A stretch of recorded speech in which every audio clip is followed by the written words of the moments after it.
Je tiens vraiment à vous remercier, à remercier la Maison de la Justice et du Droit d'avoir organisé cette journée autour de la lutte contre les violences faites aux femmes, thème tellement important et majeur. Alors je suis désolée de ne pas être physiquement avec vous, mais j'ai tenu à témoigner de ce que fait l'Europe,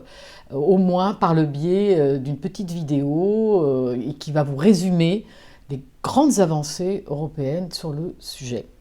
Alors, fait important, pour la première fois, nous avons une directive qui a été publiée le 8 mars, journée internationale des droits des femmes 2022, qui a été ensuite amendée par le Parlement et qui est aujourd'hui en discussion avec le Conseil. Vous savez, nos processus législatifs européens sont compliqués et tant que le texte n'a pas été validé, ce qu'on appelle en trilogue, donc Conseil, la représentation des États membres, Commission, un peu les ministres, et Parlement, eh bien le texte n'est pas applicable. Donc voilà, espérons, on est sous présidence espagnole en ce moment,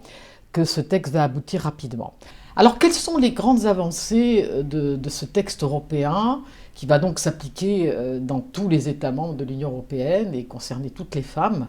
donc, dans cette Union européenne? Alors premièrement, un ensemble de mesures, de procédures de signalement qui vont être obligatoires et de soutien aux victimes, de respect de la vie privée, droit à la réparation, ce qui est extrêmement important, coopération meilleure entre les États membres,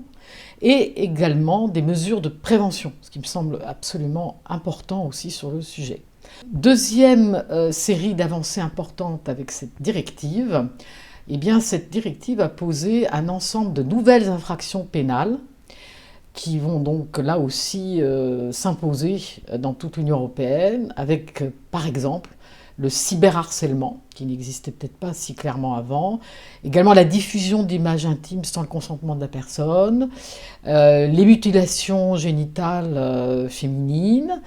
et puis bien sûr tout ce qui tourne autour du viol, de l'importance aussi des violences domestiques. Donc c'est vraiment majeur qu'on ait l'obligation maintenant voilà, d'avoir ces faits comme, une fois de plus, vraiment des infractions pénales, voire des crimes,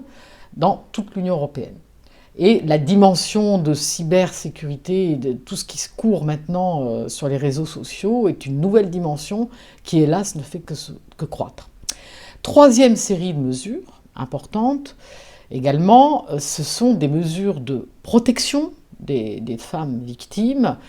et de formation de tous les professionnels appelés, dont vous, appelés effectivement à traiter ce sujet si dramatique, que ce soit dans les entreprises, que ce soit dans les corpus judiciaires, que ce soit dans la police. Donc là, il y aura normalement des budgets alloués, en tout cas les États membres devront allouer des budgets obligatoirement pour former des professionnels sur ces sujets.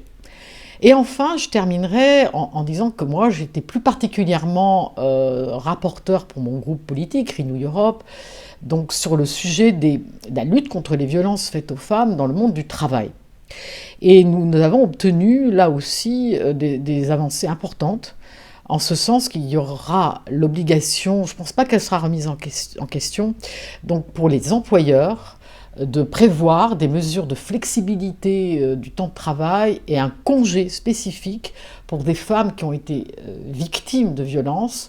et qui doivent s'organiser, par exemple, pour mettre leurs enfants, les faire garder, pour organiser des procédures judiciaires. Et mine de rien, c'est une très grosse avancée. Par exemple, c'est ce qui a été fait en Islande et ils ont d'excellents résultats parce que ça a soulagé beaucoup de ces femmes victimes qui, en plus, risquent de perdre leur travail. Donc ça, c'est vraiment la dimension plutôt emploi-travail sur laquelle nous, on s'est beaucoup mobilisés. Donc voilà, en conclusion, quand même, je citerai la Convention d'Istanbul, qui est une convention du Conseil de l'Europe mondiale, qu'on a enfin ratifiée au niveau de l'Union européenne, après une décision de la Cour de justice, qui là aussi concerne les violences faites aux femmes. Donc vous voyez, beaucoup d'avancées, mais on a besoin de vous. On a besoin de vous parce qu'on a besoin de